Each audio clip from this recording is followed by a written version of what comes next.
أعوذ بالله من الشيطان الرجيم بسم الله الرحمن الرحيم معزز سامعین اکرام، ماہ محرم الحرام اس کا آغاز ہو چکا اور آج ماہ محرم الحرام کی 4 تاریخ بروز جمعہ۔ تو یہ مہینہ ماہ محرم الحرام کا اس کو چند طرح سے نسبت حاصل ہے۔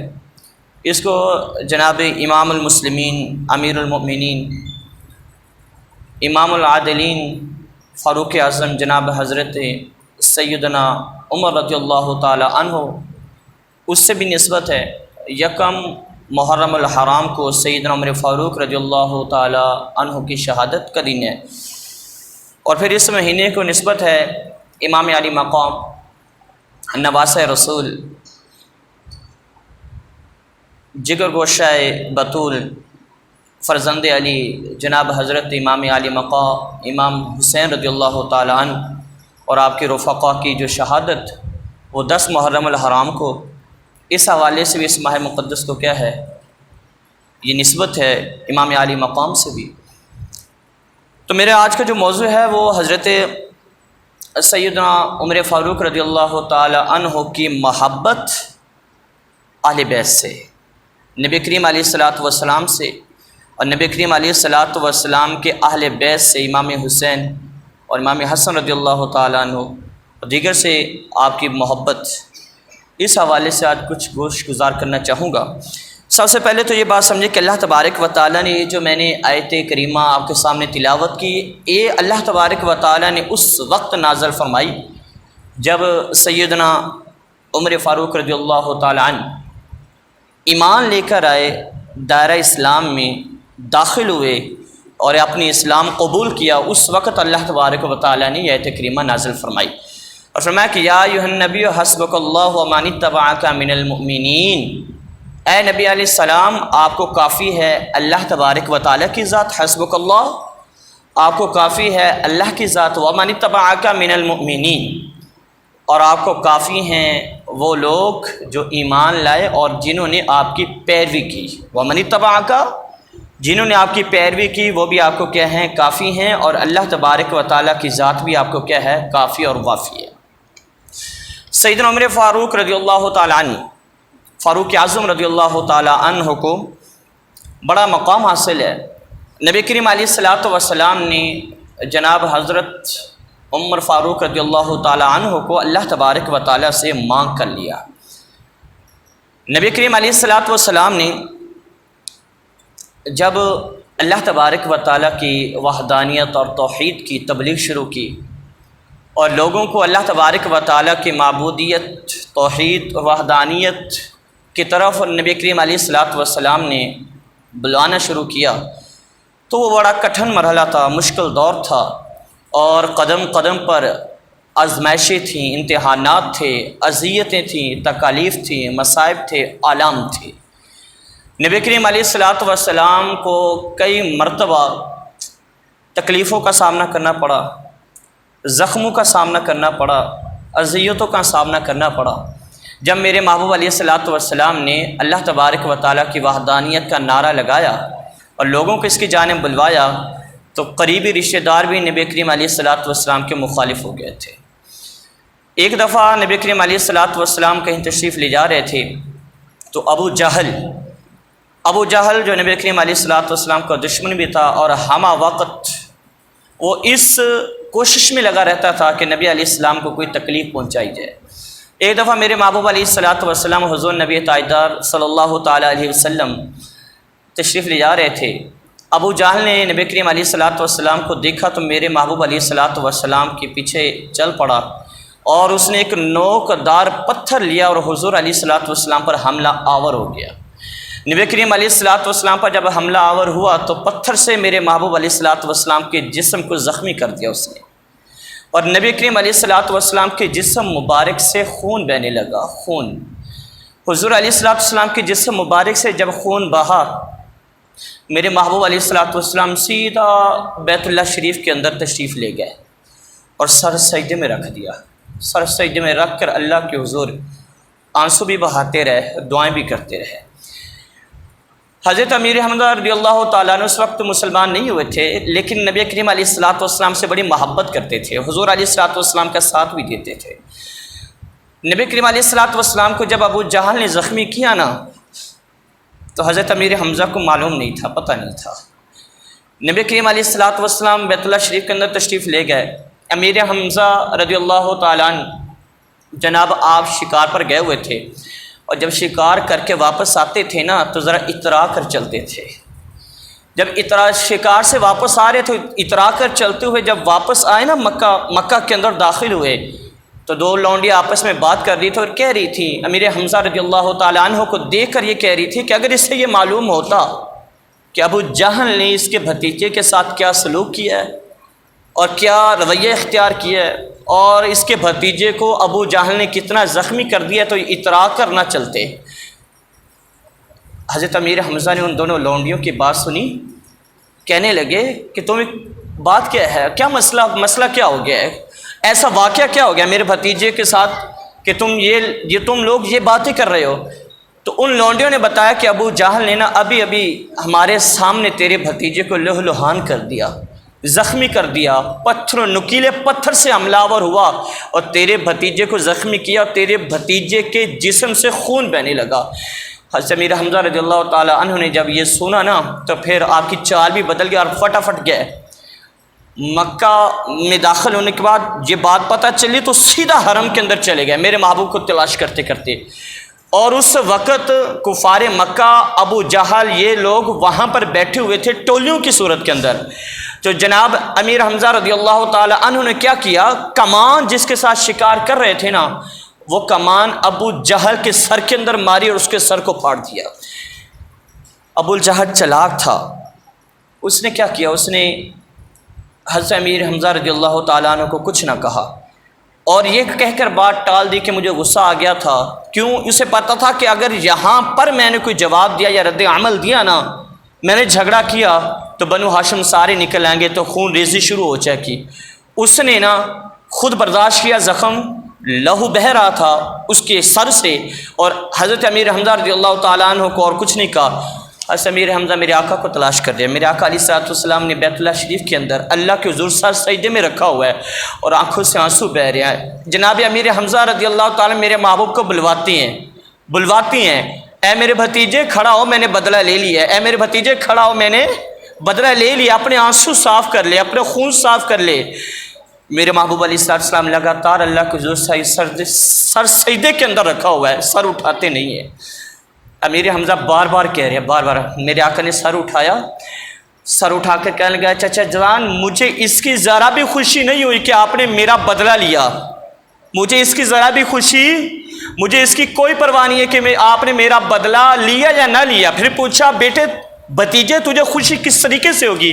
میرے آقا نے فرمایا، اے چچا جان مجھے خوشی اس وقت ہوگی جب آپ دائرہ اسلام کے اندر داخل ہو جائیں گے، آپ کلمہ پڑھ کے مسلمان ہو جائیں گے، مجھے اس وقت سب سے زیادہ خوشی ہوگی۔ چچا جان آپ اسے زخمی کریں یا نہ کریں مجھے خوشی نہیں ہے، مجھے خوشی اس وقت ہوگی آپ جب کلمہ پڑھ کے مسلمان ہوں گے۔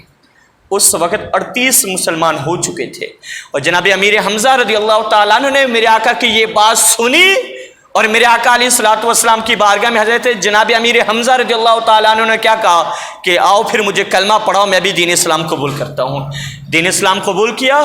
میرے آقا نے پھر دعا کی، اے اللہ، مشکوٰۃ شریف کی حدیث پاک، اے اللہ اسلام کو عزت عطا کر، اللہم ایّد الاسلام، اے اللہ عزت اسلام کو عطا کر۔ کس کے ذریعے؟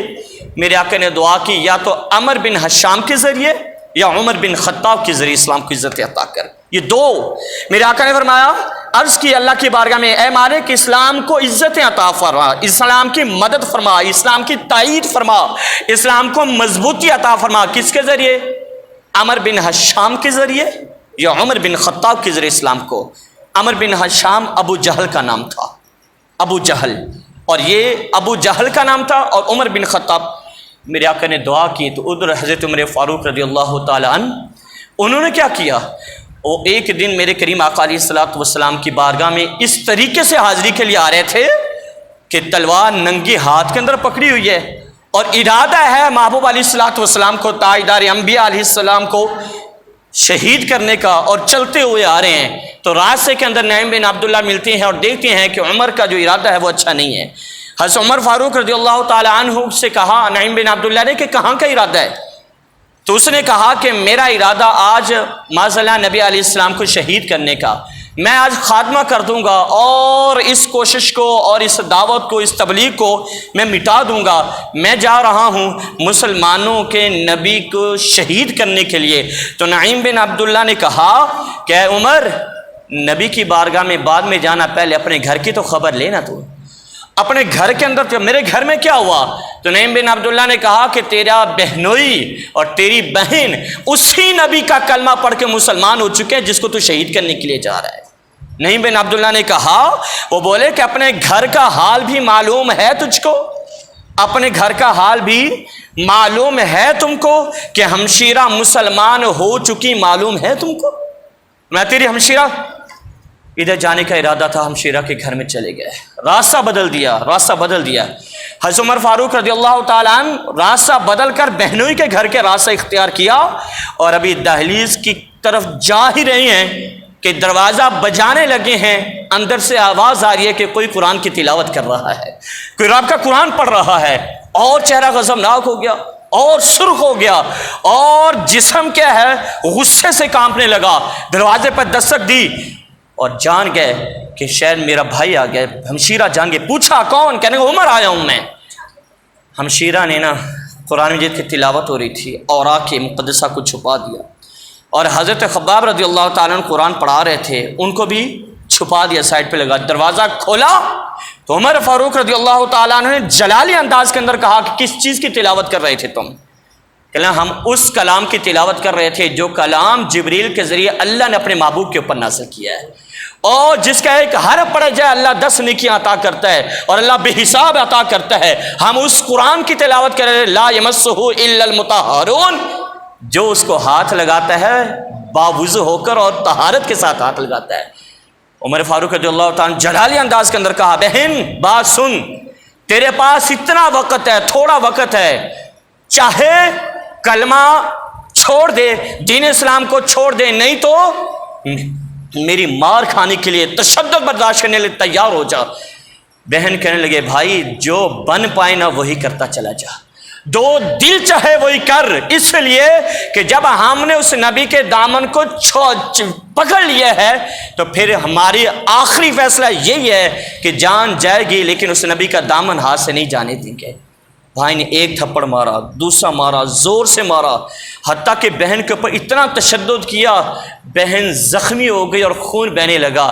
خون جب بہا نا، عمر نے سوچا اب میری بہن کلمہ چھوڑ دے گی، اب اسلام چھوڑ دے گی، اس نبی کا دامن چھوڑ دے گی۔ تو بھائی نے کہا، عمر نے کہا، اب تیرا کیا ارادہ ہے؟ بہن کہنے لگے، بھائی ابھی تو زخمی ہوں، خون نکلا ہے نا، ابھی جسم میں جان باقی ہے، آخری سانس بھی ہو اور میری جان نکل رہی ہو، تو یہ پوچھے کہ اب تیری جان نکل جائے گی تو کلمہ چھوڑتی ہے نہیں چھوڑتی؟ بھائی میں اس وقت بھی کہوں گی کہ جان جاتی ہے تو جائے، لیکن ایمان نہیں جانا چاہیے، اس نبی کا دامن کبھی نہیں چھوڑوں گی۔ عمر فاروق نے جب یہ سنا کہ ایسی کون سی چیز ہے جو میری بہن اتنا تشدد برداشت کر رہی ہے، ظلم برداشت کر رہی ہے، مار کھا رہی ہے، لیکن اس نبی کا کلمہ کہنے لگے عمر فاروق، بہن کیا ماجرا ہے؟ مجھے وہ چلو وہ دکھا، وہ کاغذ دکھا جس کو تو تلاوت کر رہی تھی۔ بہن کا لیے، بھائی اگرچہ تو میرا بھائی ہے، تیرا میرے ماں کے ساتھ ایک ہی رشتہ ہے، تو اس کا بیٹا میں اس کی بیٹی، بھائی آپس کے اندر، لیکن ہمارا اسلام یہ کہتا ہے کہ جو اس کو چھوتا ہے پہلے پاک ہو کے آتا ہے۔ تو نے اس کو دیکھنا ہے، اس کو چھونا ہے نا، تو پہلے کیا کر؟ پاک ہو کے آ۔ عمر فاروق جو بہن کو مار رہے تھے وہ قرآن کو دیکھنے کے لیے پھر غسل کرنے کے لیے جا رہے تھے، اس کو چھونے کے لیے غسل کرنے جا رہے، عمر غسل کر رہا ہے۔ جب غسل ہوا نا، کہنے لگا، بہن اب تو دکھا جس کے لیے تو نے اتنی مار کھائی ہے۔ اب تو دکھا بھائی کا تشدد برداشت کیا ہے، جان کی بازی لگا دی ہے، لیکن تو نے کلمہ نہیں چھوڑا، مجھے دکھا۔ اب بہن قرآن لے کے آئی اور کہنے لگا بہن سنا تو صحیح، تو بہن نے پڑھا طٰہٰ ما انزلنا علیک القرآن لتشقىٰ الا تذکرۃ لمن یخشىٰ۔ یہ الفاظ کہنے تھے، عمر کے دل پر اتنا اثر ہوا، عمر کی آنکھوں سے آنسو جاری ہوئے، کہنے لگے بہن بھائی بہنوئی کے کہنے لگے اے بہنوئی جس نبی کا تو نے کلمہ پڑھا ہے کیا اس کا کلمہ تو مجھے نہیں پڑھاتا؟ کہہ رہے چلو اس نبی کی بارگاہ میں۔ عمر آیا کس ارادے سے تھا؟ میرے آقا اس وقت صحابی کے گھر کے اندر ہیں، صحابی کے گھر کے اندر، تو میرے کریم آقا علیہ السلام بھی ہیں، حضرت امیر حمزہ بھی ہیں، تو آقا علیہ السلام کو اطلاع دی گئی کہ یا رسول اللہ عمر آ رہا ہے اور ہاتھ کے اندر تلوار ہے۔ امیر حمزہ نے کہا آنے دو، اگر اچھے ارادے سے آیا ہے تو اس کی عزت کریں گے، اگر غلط ارادے سے آیا ہے تو تلوار بھی اسی کی ہوگی اور سر بھی اسی کا ہوگا۔ میرے آقا نے فرمایا ہے ہم میرے چچا جان اس کو روکو نہیں، آج عمر کو نہ روکو، کیوں؟ اس لیے کہ عمر آیا نہیں ہے، عمر کو لایا جا رہا ہے، عمر آیا نہیں ہے، عمر کو لایا جا رہا ہے۔ عمر آیا، حضرت عمر فاروق رضی اللہ تعالیٰ عنہ میرے آقا کی بارگاہ میں، اب کیا کیا عمر میرے آقا کا سر لینے کے لیے آئے تھے، قدموں میں سر رکھ دیا، کہا مجھے کلمہ پڑھائیں، تو اشہد ان لا الہ الا اللہ و اشہد ان محمد الرسول اللہ جب پڑھا نا تو صحابہ کرام کہتے ہیں کہ اس وقت جبریل آئے اللہ کی طرف سے اور میرے آقا کو عرض کرنے لگے اے اللہ کے محبوب، اے اللہ کے محبوب، اللہ تبارک و تعالیٰ نے مجھے بھیجا ہے کہ آپ کو مبارک ہو، عمر نے کلمہ پڑھ لیا ہے۔ فرشتوں نے ایک دوسرے کو مبارک دی کہ آج اللہ تبارک و تعالیٰ کے محبوب کی دعا کے صدقے سے عمر کلمہ پڑھ کے کیا ہو گیا ہے؟ سیدنا عمر فاروق رضی اللہ تعالیٰ نے پہلے میرے آقا علیہ السلام سے کیا کرتے؟ سخت نفرت، اور کریم آقا علیہ السلام کا سر لینے کے لیے گئے، لیکن جیسے کلمہ پڑھا نا پھر میرے آقا سے بڑی محبت ہوگی، میرے کریم آقا، اور پھر حضور کی شان کے اندر کوئی ایک جملہ بھی بولتا نا غلط، عمر رضی اللہ تعالیٰ عنہ سے برداشت نہیں ہوتا تھا۔ سیدنا عمر فاروق رضی اللہ تعالیٰ عنہ سے حضور سے اتنی محبت ہوئی، حضور کے گھرانے سے بھی بڑی محبت ہوگی، میرے کریم آقا سے محبت اتنی ہوئی کہ کوئی بھی بات کرتا تو سیدنا عمر فاروق رضی اللہ تعالیٰ عنہ ایک بات بھی حضور کے لیے برداشت نہ کرتے، کیوں؟ ان کا عقیدہ یہ تھا کہ انہیں جانا انہیں مانا، نہ رکھا غیر سے کام، للہ الحمد میں دنیا سے مسلمان گیا، یہ عقیدہ تھا۔ وہ ایک منافق کا ہوا تھا نا، منافق اور ایک یہودی کا ہو گیا جھگڑا کسی کام میں۔ اب منافق جو تھا نا وہ کہہ رہا تھا کہ تیرے سردار سے کیا کراتے، فیصلہ کرواتے ہیں، یہودی کہہ رہا تھا نہیں اس سے فیصلہ نہیں کروانا، فیصلہ کروانا ہے تو تیرے نبی سے کروانا ہے۔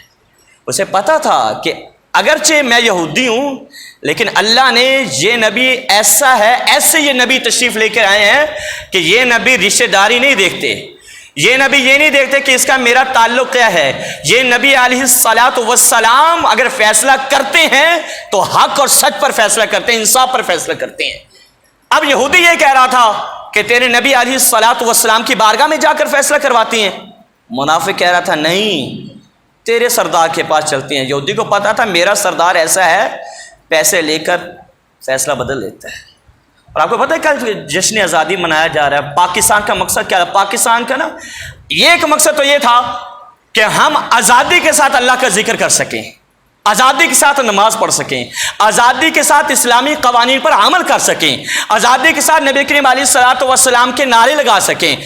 پاکستان کا مطلب کیا؟ لا الہ الا اللہ۔ اب مجھے یہ بتائیں 14 اگست کے اندر کل 14 اگست ہے نا، آپ سے کوئی کچھ سوال کرتا ہے، کوئی کچھ سوال کرتا ہے، کبھی کس نے یہ سوال کیا کہ آج ہم نے نماز پڑھی، آج تو نے نماز پڑھی، آج اللہ کا ذکر ہوا، آج لا الہ الا اللہ محمد رسول اللہ کے نعرے لگے؟ آزادی کا مطلب یہی نہیں تھا کہ ہم بات جشن منائیں اور سو جائیں، آزادی کا مطلب یہ تھا کہ اسلامی قوانین پر عمل درآمد ہو اور اللہ کا ذکر کیا جائے، اس کے محبوب کا ذکر کیا جائے۔ تو مجھے بتایا 14 اگست میں کتنا اللہ کا ذکر ہوتا ہے، کتنی ہم نمازیں پڑھتی ہیں؟ ویسے نماز تو فرض ہے ہر طرح سے۔ اب یہ دیکھیں، اور انصاف کی حکمرانی ہو، یہ مقصد ہے۔ کس کی حکمرانی ہو؟ انصاف۔ اور بڑے افسوس سے کہنا پڑتا ہے کہ انصاف کی حکمرانی یہاں پر کتنی ہے؟ سروے کے مطابق، رپورٹ کے مطابق 128 عدالتوں میں نا پاکستانی عدالت کا نمبر جانتے ہیں کتنا آیا ہے؟ 124واں نمبر، حالانکہ ایک نمبر ہونا چاہیے، اتنا اسلامی ملک ہے۔ پہلی پوزیشن ہونی چاہیے تھی، اسلامی ملک ہے اور اسلام کے نام پر حاصل کیا گیا، یہ ہونا مقصد چاہیے تھا، لیکن نہیں۔ اور سیدنا عمر فاروق رضی اللہ تعالیٰ عنہ وہ کہہ رہا ہے کہ میں نے فیصلہ کس سے کروانا ہے؟ تیرے سردار سے۔ یہودی کہہ رہا نہیں، تیرے نبی سے۔ وہ نبی علیہ السلام کے پاس لے آئے، نبی علیہ السلام نے دونوں کی بات سنی۔ ساروں کی بات سننے کے بعد نا میرے آقا نے یہودی کے حق کے اندر فیصلہ دیا۔ یہودی سچا تھا، اس وقت سچا تھا، اس معاملے میں مقدمہ میں سچا تھا۔ میرے آقا نے نا فیصلہ یہودی کے حق کے اندر کر دیا۔ اب باہر نکلا یہودی اور منافق کہنے لگا مجھے قبول نہیں ہے، مجھے قبول۔ انہوں نے کہا پاگل ہے تو، پاگل ہے، تیرے نبی نے فیصلہ کیا ہے، تیری عقل نہیں ہے تجھے؟ کہنا میں فیصلہ عمر سے کرواؤں گا۔ انہوں نے کہا عمر سے فیصلہ کروے گا؟ تجھے پتہ ہونا چاہیے جب سپریم کورٹ کا فیصلہ، میرے آقا کی شان تو اس سے کہیں زیادہ ہے، ویسے کہ نام بتا رہا ہوں میں، میرے آقا کی شان اس سے کہیں ورال ورا ہے۔ کہنا تجھے پتہ نہیں جب بڑی عدالت فیصلہ دے جائے تو چھوٹی عدالت میں جایا یا میں لے کے جاؤں گا؟ کہ چلو ٹھیک ہے چل۔ پھر عمر کے پاس بھی چلتے سیدنا عمر فاروق رضی اللہ تعالیٰ عنہ کے پاس گئے، دروازہ بجایا، سیدنا عمر فاروق نکلے۔ جب نکلے نا تو یہودی بھی بیٹھا، منافق بھی بیٹھا۔ سیدنا عمر فاروق رضی اللہ تعالیٰ نے پوچھا بھی کیسے آئے، کیا وجہ ہے؟ کہنا ایک فیصلہ کروانے کے لیے آئے ہیں۔ منافق بولا کہ یہ فیصلہ کروانا ہے، یہ بات میری ہے، یہ اس کی ہے۔ تو عمر فاروق رضی اللہ تعالیٰ نے بھی فیصلہ نہیں کیا۔ یہودی کہنے لگا عمر فیصلہ کرنا، لیکن ایک بات میری بھی سن۔ کیا بات ہے تیری؟ ایک بات میری سن لے، پھر اس کے بعد جو چیز چاہے فیصلہ کرنا۔ سیدنا عمر فاروق نے پوچھا کیا بات؟ کہنے لگا بات یہ ہے کہ آپ کے پاس آنے سے پہلے ہم تیری نبی کی بارگاہ کے اندر گئے تھے، یہ مقدمہ میرا ہے، اور یہ یہودی کہہ رہا میں کہتا ہوں اور یہ منافق کہتا ہے، اور تیرے نبی نے فیصلہ میرے حق کے اندر دیا ہے، یہ بات سوچ سمجھ کے فیصلہ کرنا۔ عمر کی آنکھیں، چہرہ بدلا، آنکھیں کھلی عمر فاروق رضی اللہ تعالیٰ عنہ کی۔ عمر فاروق نے نا اس منافق کو کہا جو یہ بات کہہ رہا ہے سچ ہے یا نہیں؟ یعنی ہمارے نبی علیہ السلام نے اس کے حق میں فیصلہ دیا ہے یا نہیں؟ منافق سے پوچھا۔ منافق کہنے لگا ہاں یہ جو کہہ رہے ہیں نا بات سچ ہے، ہم نبی علیہ السلام کے پاس گئے تھے، نبی علیہ السلام نے اس کے حق کے اندر فیصلہ دیا ہے۔ عمر کہنے لگا تو سچ کہہ رہے؟ ہاں میں کہہ رہا ہوں، ذرا ٹھہر۔ عمر کہنے لگا اب تم یہاں بیٹھو، میں فیصلے کی چیز لے کے آتا ہوں۔ سیدنا عمر فاروق گئے گھر کے اندر، اور گھر کے اندر گیا اور تلوار نکالی، اور جو منافق بیٹھا ہوا تھا نا چل سر قلم کر دیا، اور کہنے لگے، فرمانے لگے لوگوں یاد رکھو جو اللہ اور اس کے رسول کا فیصلہ نہ مانے، عمر اس کے لیے یہ فیصلہ کرتا ہے، عمر اس کے لیے۔ تو سیدنا عمر فاروق ایک لفظ بھی حضور کی شان میں برداشت نہیں کرتے تھے، انہیں پتہ انہیں جانا انہیں مانا، نہ رکھا غیر سے کام، للہ الحمد میں دنیا سے مسلمان کیا۔ اور قرآن کیا کہتا ہے؟ قرآن کہتا ہے من یطع الرسول فقد اطاع اللہ، کہ جس نے اللہ کی اطاعت کی فقد اطاع اللہ، جس نے رسول کی اطاعت کی، من یطع الرسول فقد اطاع اللہ، کہ جس نے رسول کی اطاعت کی اسی نے اللہ کی اطاعت کی۔ اصل میں رسول کی اطاعت ہی اللہ کی اطاعت ہے۔ جو رسول کو چھوڑ کر اللہ کی بارگاہ میں حاضر ہونا چاہے تو پہنچ سکتا نہیں ہے۔ سیدنا عمر فاروق رضی اللہ تعالیٰ عنہ حضور سے بڑی محبت ہوگی، اور حضور کے صدقے سے پھر آل بیت سے بھی محبت ہوتی ہے۔ قل لا اسألکم علیہ اجرا الا المودۃ فی القربى، میرے آقا نے فرمایا اے لوگو میری امت، میں تم سے کوئی سوال نہیں کرتا، اتنی بات ہے کہ میری اہل بیت سے کیا کرنا؟ محبت کرتے رہنا، میری اہل بیت سے محبت کرتے رہنا۔ عمر فاروق رضی اللہ تعالیٰ عنہ کی یہ بات بھی مجھے بڑی پسند ہے، آپ نے سنی بھی ہوئی۔ عمر فاروق رضی اللہ تعالیٰ عنہ حضور علیہ الصلوۃ والسلام کے مطابق وہی کام کرتے جس کے میرے آقا نے اجازت دی، وہی کام کرتے جو حضور علیہ الصلوۃ والسلام نے کیا۔ ایک دفعہ لوگوں سے کہا لوگوں مجھے یہ بتاؤ، اگر میں سنت کا راستہ چھوڑ دوں اور طریقے سے فیصلے کروں، نبی علیہ السلام کا راستہ چھوڑ کر، شریعت کا راستہ چھوڑ کر میں اور جانب جاؤں تو مجھے میری کیا کرو گے؟ اطاعت کرو گے؟ میرے پیچھے چلو گے؟ میری فرما برداری کرو گے؟ ایک بابا جی اٹھے، بوڑھے تھے، کمزور تھے، کہنے عمر اس وقت تیری اطاعت نہیں کریں گے، اس وقت تیرا حساب کریں گے۔ ایسا پاکستان ہونا چاہیے تھا کہ ایک چھوٹا بھی کھڑا بڑے کو کہہ دے، ایک ملازم بھی کہہ دے حاکم کو کہ اگر تو اسلام کے مطابق نہیں چلے گا تو ہم تیری پیروی نہیں کریں گے بلکہ تیرا حساب کریں گے۔ عمر فاروق نے کیا کہا؟ اسے ڈانٹا کہ تو حاکم کے سامنے کھڑا ہے. خوش ہو گئے کہ الحمدللہ آج بھی ایسے لوگ ہیں کہ اگر ہم پٹڑی سے اتریں تو ہمیں پٹڑی پر دوبارہ کھڑا کر دیں گے. یہ تھا اس وقت کا. سیدنا عمر فاروق رضی اللہ تعالیٰ نے یہ بات کہ حضور علیہ السلام کے مطابق، وہ مولا علی خود فرماتے ہیں نا، فرماتے ہیں کہ میں نے خواب دیکھا، نزہۃ المجالس جلد 2 کے اندر ہے، میں نے خواب دیکھا حضور علیہ السلام کا وصال ہو چکا تھا، اور خلیفہ کون ہے؟ جناب عمر فاروق. صدیق اکبر کے بعد حضرت عمر فاروق رضی اللہ تعالیٰ عنہ خلیفہ ہیں. مولا علی فرماتے ہیں کہ میں نے خواب کے اندر دیکھا کہ نبی علیہ السلام تشریف لائے ہیں، اور نبی علیہ السلام نے مصلی سنبھالا، میرے آقا نے جماعت کروائی، اور جماعت کروانے کے بعد میرے کریم آقا علیہ السلام ایسے ٹیک لگا کر دیوار کے ساتھ بیٹھ کے. مولا علی کہتے ہیں میں خواب کے اندر دیکھ رہا ہوں، خواب کے اندر دیکھ رہا ہوں، یہ محفل ہے، یہ محفل خواب کے اندر. آپ فرماتے ہیں کہ میں نے خواب کے اندر ہی دیکھا کہ کریم آقا کی بارگاہ کے اندر ایک عورت کھجوریں لے کر آئی. کھجوریں لے کر نبی علیہ السلام نے کیا کیا؟ کھجوریں اپنے سامنے رکھی، ایک کھجور اٹھائی اور مولا علی کے منہ کے اندر دے دی. مولا علی نے اس کو کھایا، اور باقی کھجوریں ساری حضور نے نمازوں میں تقسیم فرما دی. یہ خواب کی بات ہے. مولا علی کہتے ہیں کہ خواب پورا ہوا، میں نے آنکھ کھولی تو کھجور کی مٹھاس میرے ہونٹوں پر ابھی محسوس ہو رہی تھی. ابھی بھی میں محسوس کر رہا تھا کہ کھجور کی جو مٹھاس ہے وہ میرے ہونٹوں پر لگی ہوئی ہے. میں اٹھ گیا، خواب ختم، خواب پورا ہو گیا. کہنے صبح کی نماز کا ٹائم ہوا، میں گیا مسجد کے اندر. مسجد کے اندر میں نے منظر کیا دیکھا کہ جیسے میرے آقا کر رہے تھے ویسے عمر کر رہا تھا. ہاں، ویسا منظر عمر رضی اللہ تعالی عنہ کا تھا. جیسے میرے آقا دکھائی دے رہے تھے ویسے سیدنا عمر فاروق بھی دکھائی دے رہے تھے. کہہ رہے میں نے جو خواب کے اندر دیکھا اب حقیقت میں بھی دیکھ رہا تھا. میں کیا؟ سیدنا عمر فاروق رضی اللہ تعالیٰ عنہ نے نماز پڑھائی، جماعت ہوئی، اور عمر ایسے بیٹھے جیسے خواب میں میرے آقا بیٹھے تھے. عمر ایسے بیٹھے، دیوار کے ساتھ بیٹھے. سیدنا عمر فاروق کہا پھر ایسا ہوا کہ جیسے خواب کے اندر میں نے دیکھا نا کہ عورت کھجوریں لے کر آئی ہے، میں نے حقیقت میں بھی دیکھا کہ عمر کے پاس ایک عورت کھجوریں لے کر آئی، سیدنا عمر فاروق کو دی گئی. سیدنا عمر فاروق نے کیا کیا؟ ایک اٹھائی مولا علی کے منہ کے اندر دے دی. کہہ رہے میں نے خواب میں دیکھا کہ میرے آقا ایک اٹھاتے ہیں میرے منہ کے اندر دیتے ہیں، اور میں نے پھر حقیقت صبح فجر کی نماز میں دیکھا کھجوریں آتی ہیں، عمر فاروق ایک اٹھاتے ہیں میرے منہ کے اندر دے دیتے ہیں، باقی تقسیم کرنے لگتے ہیں. میں نے کہا عمر ایک اور بھی دے دے. سنیں، میں نے کہا عمر فاروق رضی اللہ تعالیٰ عنہ ایک کھجور اور بھی دے دیں. عمر فاروق کہنے لگے علی اگر خواب میں میرے آقا نے ایک اور دی ہوتی تو میں بھی دے دیتا تجھے. خواب میں تجھے آقا نے ایک دیا، تو اگر خواب کے اندر حضور نے زیادہ دی ہوتی لزدناکا، علی میں بھی تجھے ایک کیا کرتا زیادہ. یہ میرے حضور سے محبت، حضور علیہ السلام کی شریعت کے مطابق یہ حکمرانی. پھر میرے آقا کے صدقے اہل بیت بھی ہوں، عمر کو بڑی محبت ہوگی. عمر علی رضی اللہ تعالیٰ عنہ کو بڑی محبت ہوگی. میرے حضور کے بارے میں ایک لفظ سننا برداشت نہیں کرتے تھے. پھر اہل بیت سے بڑی محبت ہوئی. اہل بیت سے محبت کس طریقے سے ہوئی؟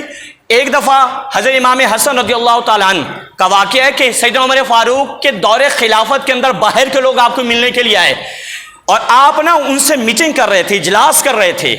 آپ کا بیٹا آیا عبداللہ بن عمر، محدث ہے، باپ سے بات کرنا چاہیے، باپ نے کہا باہر کھڑا ہو جا، ابھی میں میٹنگ میں ہوں، اجلاس میں ہوں، کوئی اندر آئے تو آنے نہ دینا، اس کو آنے نہ دینا. سیدنا عمر فاروق اندر، بیٹا باہر.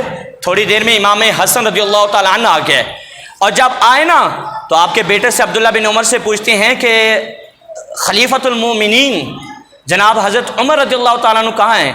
آپ کہنے لگے کہ وہ تو اندر بیٹھے ہوئے ہیں. انہوں نے کہا ہے کہ کوئی آئے تو اسے آنے نہ دینا، لیکن میں آپ کو نہیں روکتا، آپ کو نہیں روکتا، اگر آپ چاہیں تو اندر چلے جائیں، میں آپ کو روک سکتا نہیں ہوں. تو کیا ہوا؟ حضرت امام حسن کہنے لگے نہیں کوئی بات نہیں، ظہر کی نماز کے اندر آئیں گے تو میں وہاں مل لوں گا. اجلاس ختم ہونا، اجلاس ختم ہوا تو پھر حضرت عمر فاروق رضی اللہ تعالیٰ عنہ باہر آئے، اور باہر بیٹا کھڑا تھا. کہنے لگے ہاں بتا تو کیا بات کرنا چاہتا تھا میرے ساتھ؟ کہ ابا جان میری تو چھوڑیں، حسن آئے تھے، امام حسن آئے تھے، وہ آپ سے بات کرنا چاہتے ہیں۔ میں نے یہ بتایا تو حضرت عمر فاروق رضی اللہ تعالیٰ عنہ کا چہرہ متغیر ہو گیا، بدل گیا۔ کہنے لگے تو نے اس کو اندر کیوں نہیں آنے دیا؟ کہ ابا جان میں نے تو منع نہیں کیا، میں نے نہیں روکا، میں نے کہا تھا اندر چلے جاؤ، آپ کو اجازت ہے، باقی کوئی جائے نہ جائے آپ کو کوئی روک سکتا نہیں ہے۔ عمر فاروق عبداللہ بن عمر کہتے ہیں میرے بابا جان آگے آگے، میں پیچھے پیچھے سیدنا امام حسن رضی اللہ تعالیٰ عنہ کے پاس گئے تو انہوں نے دیکھا کہ حضرت عمر فاروق خود آ گئے۔ کہنے لگے اے حسن بیٹا تو میرے پاس آیا تھا، اندر کیوں نہیں آیا تو؟ کہ لیے آپ میٹنگ کر رہے تھے۔ کہہ رہا میٹنگ کر رہا تھا، تو نے اندر آ جانا تھا، تیرے سے زیادہ ہم تو کوئی کام نہیں ہے۔ امام حسن کہنے لگے آپ کا بیٹا بھی تو باہر کھڑا تھا، آپ کا بیٹا بھی تو باہر کھڑا تھا۔ حضرت عمر کہنے لگے اے حسن مجھے بتا تیرے اور میرے بیٹے کا کیا مقابلہ ہے، مجھے بتا کیا اس کے باپ کا نام علی ہے، مجھے بتا کیا اس کی ماں کا نام فاطمہ ہے، مجھے بتا کیا اس کی نانی کا نام خدیجہ الکبریٰ ہے؟ حسن تو بتا کیا اس کے نانا کا نام محمد رسول اللہ ہے؟ تیرا نانا محمد رسول اللہ، تیری نانی خدیجہ الکبریٰ، تیرا باپ علی، تیری ماں فاطمہ، بھلا میرے اور تیرے بیٹے کا کیا مقابلہ؟ دستار اتار دی، اتار کر کہنے لگے بیٹا حسن یہ دستار دیکھ رہا ہے نا، میں عمر بن خطاب ہوں، میری کیا اوقات ہے؟ میری کوئی اوقات نہیں تھی، مجھے عزتیں ملی ہیں، میں تو اونٹ چرانے والے کا بیٹا ہوں، اور مجھے یقین ہے، مجھے پتہ ہے، میں جانتا ہوں کہ ایک وقت وہ تھا مجھ سے اونٹ سنبھالے نہیں جاتے تھے، میرا باپ ڈنڈے مارتا تھا مجھے، اور آج یہ وقت ہے کہ اتنی حکمرانی کر رہا ہوں۔ یہ عزتیں اگر ملی ہیں تو تیرے نانا کے صدقے ملی ہیں، مجھے عزتیں ملی ہیں تو تیرے نانا کی وجہ سے ملی ہیں۔ اے حسن بیٹا تیرا اور اس کا کیا مقابلہ، میرے بیٹے سے بھی تو اعلیٰ ہے اور سب سے تو کیا ہے۔ یہ تو حسن کی بات ہے۔ امام حسین کا واقعہ بچپن کا، چھوٹے امام حسین، حضرت عمر رضی اللہ تعالیٰ ممبر کے اوپر بیٹھ، یہ حسن کی بات تھی، حسین کی بات سنیے۔ امام علی مقام امام حسین رضی اللہ تعالیٰ عنہ، آپ بچپن کا زمانہ ہے اور سیدنا عمر فاروق رضی اللہ تعالیٰ عنہ ایسے بیٹھے ممبر کے اوپر خطبہ دے رہے ہیں۔ اب امام حسین رضی اللہ تعالیٰ عنہ ایسے آ رہے ہیں، مولا علی بھی بیٹھے ہوئے ہیں، امام حسین سیدھے آ رہے ہیں کس کے پاس؟ امیر المومنین کے پاس، جناب حضرت عمر کے پاس۔ مولا علی نے پیچھے ایسے پکڑا نا امام حسین کو، عمر نے دیکھ لیا، عمر کہنے لگے اے علی آج حسین کو چھوڑ دے، میرے حسین کی بات ہونی ہے، آج چھوڑ دے حسین کو۔ امام حسین کو حضرت مولا علی نے چھوڑ دیا، اور جب مولا علی نے چھوڑا نا تو امام حسین سیدھے امیر المومنین کے سامنے، اور سامنے آ کر پتہ کیا کہتی ہیں؟ سامنے آ کر کہتے ہیں اے چچا عمر نیچے اتر جاؤ، یہ میرے نانا کا ممبر ہے، نیچے اتر جاؤ، یہ کس کا ممبر ہے؟ میرے نانا کا ممبر ہے۔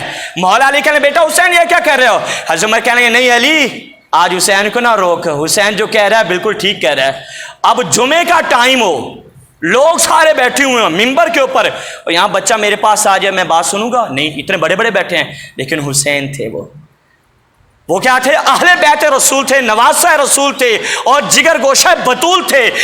حضرت عمر سے جب کہا نا کہ میرے نانا کا ممبر ہے، کھڑے ہو جائیں، عمر نیچے اترے، نیچے اتر کے سائڈ پہ ہو گئے۔